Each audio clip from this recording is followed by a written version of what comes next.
Hello, welcome to my YouTube channel. ಎಲ್ಲರೂ ಹೇಗಿದ್ದೀರಾ? ನಾನಂತೂ ಸೂಪರ್ ಆಗಿದ್ದೀನಿ. ಇವತ್ತಿನ ವಿಡಿಯೋದಲ್ಲಿ ಡೆಲಿವರಿ ಆದ್ಮೇಲೆ ಸೀರೆ ಕಟ್ಟಬೇಕು ಹೊಟ್ಟೆಗೆ, ಆಗ ಹೊಟ್ಟೆ ಒಳಗ್ ಹೋಗುತ್ತೆ. ಇಲ್ದಿದ್ರೆ ಅದೇನು ಎಕ್ಸ್ಪ್ಯಾಂಡ್ ಆಗಿದೆ ಅದು ಹಾಗೆ ಇರುತ್ತೆ. ಇದು ನಿಜನಾ ಇಲ್ವಾ ಅನ್ನೋದನ್ನ ತಿಳ್ಕೊಳ್ಳೋಣ.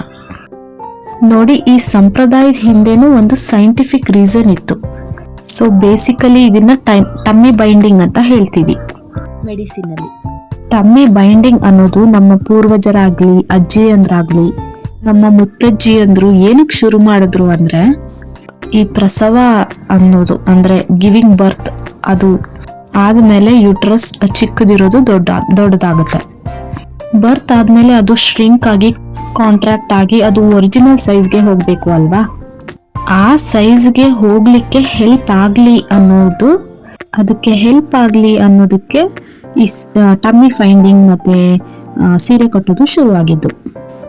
ಹಾಗೆ ಮಧ್ಯದಲ್ಲಿ ಏನೋ ಒಂದು ಕತೆ ಆಗಿ ಹೊಟ್ಟೆ ಕರಗ್ಸಕ್ಕೆ, ವೆಯ್ಟ್ ಲಾಸ್ಗೆ ಅಂತ ಆಗ್ಬಿಡ್ತು. ಬಟ್ ಒರಿಜಿನಲ್ ರೀಸನ್ ಇದು. ಟಮ್ಮಿ ಬೈಂಡಿಂಗ್ ಅಂತ ಹೇಳೋದು ಯುಟರಸ್ನ ಹೀಲಿಂಗ್, ಇನ್ಫ್ಲಮೇಷನ್ ನ ಕಡಿಮೆ ಮಾಡೋದು.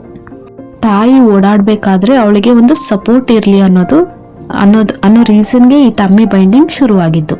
ವೆಯ್ಟ್ ಲಾಸ್ ಅಥವಾ ಫ್ಯಾಟ್ ಲಾಸ್ ಹೊಟ್ಟೆ ಭಾಗದಲ್ಲಿ ಮಾಡೋದಕ್ಕಂತೂ ಅಲ್ವೇ ಅಲ್ಲ. ಇದರಿಂದ ಸಿ ಸೆಕ್ಷನ್ ಮಾಡ್ಕೊಂಡಿರೋರ್ಗೆ ಬೆನ್ನಿಗೆ ಕೂಡ ಸಪೋರ್ಟ್ ಕೂಡ ಸಿಗುತ್ತೆ. ಸೊ ಈ ತರ ಮಾಡಿದಾಗ ಹೊಟ್ಟೆ ಕೆಳಭಾಗದಲ್ಲಿ ಟಮ್ಮಿ ಬೈಂಡಿಂಗ್ ಅಲ್ವಾ ಆಗೋದು, ತುಂಬಾನೇ ಸಪೋರ್ಟ್ ಸಿಗುತ್ತೆ. ಅವರಿಗೆ ಬ್ರೆಸ್ಟ್ ಫೀಡಿಂಗ್ ಮಾಡ್ಬೇಕಾದ್ರೂ ಅಷ್ಟೇ ಅವರಿಗೆ ಕಂಫರ್ಟಬಲ್ ಫೀಲ್ ಆಗುತ್ತೆ. ಬಟ್ ನೆನ್ಪಿಟ್ಕೊಳ್ಬೇಕು, ಯಾವುದೇ ಬಾಣಂತಿ ಇದನ್ನ ತುಂಬಾ ಟೈಟ್ ಆಗಿ ಕಟ್ಕೊಂಡ್ಬಿಟ್ರೆ ಅಲ್ಲಿ ಸರ್ಕ್ಯುಲೇಷನ್ ಅಥವಾ ರಕ್ತ ಸಂಚಲನೆ ಕಡಿಮೆ ಆಗೋ ಚಾನ್ಸಸ್ ಕೂಡ ಇರುತ್ತೆ.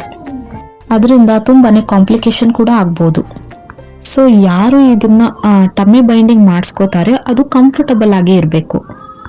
ಕೆಲವೊಬ್ರಂತೂ ತುಂಬಾನೇ ಟೈಟ್ ಆಗಿ ಬಿಗಿದು ಬಿಡ್ತಾರೆ, ಅವರಿಗೆ ಉಸಿರಾಡೋದಕ್ಕೂ ಕಷ್ಟ ಆಗಿರುತ್ತೆ. ತಿನ್ಬೇಕಾದ್ರೂ ಅಷ್ಟೇ ಟೈಟ್ ಆಗಿ ಕಟ್ಕೊಳ್ಳಿ ಅಂತ ಹೇಳ್ತಾರೆ. ಅದರಿಂದ ಸಿಕ್ಕಾಪಟ್ಟೆ ಹಿಂಸೆ ಆಗುತ್ತೆ ಬಾಣಂತಿಯರಿಗೆ. ಮಗುಗೆ ಬ್ರೆಸ್ಟ್ ಫೀಡಿಂಗ್ ಮಾಡಬೇಕಾದ್ರೆ ಬಗ್ಗೋದಕ್ಕೆ ಕೂಡ ಆಗೋದಿಲ್ಲ. ಸೊ ಆ ಥರ ಮಾಡ್ಕೋಬಾರ್ದು. ಸಂಪ್ರದಾಯನ ಫಾಲೋ ಮಾಡಿ, ಯಾರು ಬೇಡ ಅಂತ ಹೇಳ್ತಾ ಇಲ್ಲ.